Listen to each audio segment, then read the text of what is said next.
Okay, ఇప్పుడు మన ఎగ్జిబిషన్లో ఉన్న ర్యాలో వర్నాడ్ మిషన్ గురించి తెలుసుకోబోతా ఉన్నాము. ఇందులో 2 వేరియేషన్స్ ఉన్నాయి. ఒకటి కూర్చొని నడిపేది ఉంది, ఇంకోటి బై వాక్ అంటే నడుచుకుంటూ వేసేది.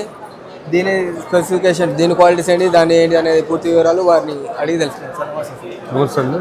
సార్ చెప్పండి సార్, ఇది ఈ కంపెనీ గురించి చెప్పండి. నా పేరు రమేష్ అండి. మీ తెలుగు 2 రాష్ట్రాల డిస్ట్రిబ్యూటర్ అండి. ఈరోజు ఏంటంటే మనకు ప్రజెంట్ ఉన్న సిచ్యువేషన్లో ఎక్కడైనా కూడా వరి నాటు అనేది ఎక్కువ, ఈ మధ్యలో ఎక్కువ ఇళ్ళు అనేది చాలా మంది ఎక్కువ వేస్తూ ఉన్నారు. బట్ నాటు విషయంలో వచ్చేసరికి ఏంటంటే దున్నడానికి ఎడ్ల నుంచి ట్రాక్టర్లోకి వచ్చాము, కోయడానికి మనుషుల నుంచి హార్వెస్ట్లోకి వచ్చాము. ఇంకా నాటు మాత్రం ఓన్లీ మనుషుల మీద ఆధారపడతా ఉన్నాం, తగ్గుతా ఉన్నాం. ఇప్పుడున్న సిచ్యువేషన్ ఏంటంటే నాటు వేసే వాళ్ళు కరువు అయిపోయినా కొత్త జనరేషన్ రావట్లేదు, పాత జనరేషన్ వేస్తూ ఉన్నారు. వాళ్ళు కూడా 2-3 years లో మొత్తం ఏడిని కూడా చదవకుండా. సో సిచ్యువేషన్ ఏంటంటే ప్రజెంట్ ఇన్న నాటేసే మిషన్లు అవసరం. ప్రజెంట్ మన దగ్గర ఒక 10-20 ఎకరాలు వేసే వాళ్ళ చిన్న రైతుల నుంచి కమర్షియల్ నడిపించుకునే పెద్ద రైతుల దాకా 200-300 ఎకరాల కమర్షియల్ నడిపించుకునే మిషన్ల వరకు ఉన్నాయి. ఇప్పుడు ఇది 4 వరుసలు ఉంటుంది. నడుచుకునే వాటిలో 2 రకాలు ఉంటుంది. 4 వరుసలు, ఇంకోటి 6 వరుసలు ఉంటుంది. ఈ 4 వరుసలు ఏంటంటే రోజు 2-3 ఎకరాలు వేయచ్చు. 6 వరుసలు అంటే 3-4-5 ఎకరాల దాకా వేయచ్చు.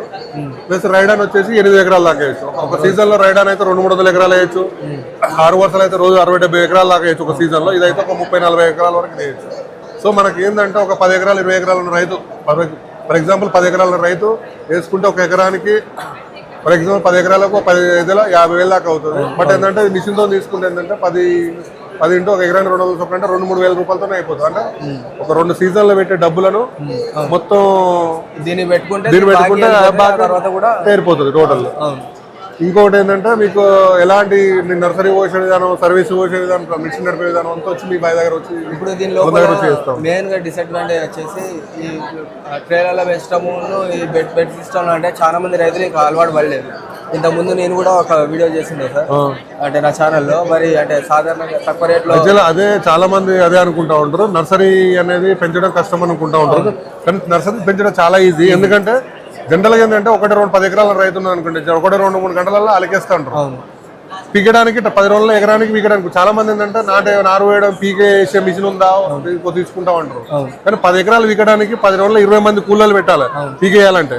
ఆ 20 మంది కూలీలు అప్పుడు పెట్టే వాళ్ళు వాళ్ళు ఒక 5 మందిని ముందే ఓస్టర్ పెట్టుకుంటే సరిపోతుంది. ఎందుకంటే అక్కడ పెట్టే ఎక్స్పెన్స్ ముందు పెట్టాలి మనం అది బెటర్, ఈజీగా ఉంటుంది. చాలా మంది ఏంటంటే కొంచెం పోసినప్పుడు జాగ్రత్తగా పోయాలి, అది ఒకటి ఇంపార్టెంట్.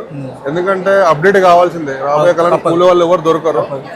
మనకు వచ్చిన కొత్తలో హార్వెస్టర్ ఇది వచ్చిన కొత్తలో కూడా దాన్ని కూడా ఎక్కిరించేవాళ్ళు. ఎందుకంటే నడవదు, వరి కోతలు ఒడ్డు పోతున్నాయి, డీజిల్కి ఎండు తింటలేవని. బట్ ఏంటంటే కట్ చేస్తే తప్పలేదు. అది అలవాటు పడదు. దీనికి అలవాటు పడితే దీని అంత ఈజీ లేదు.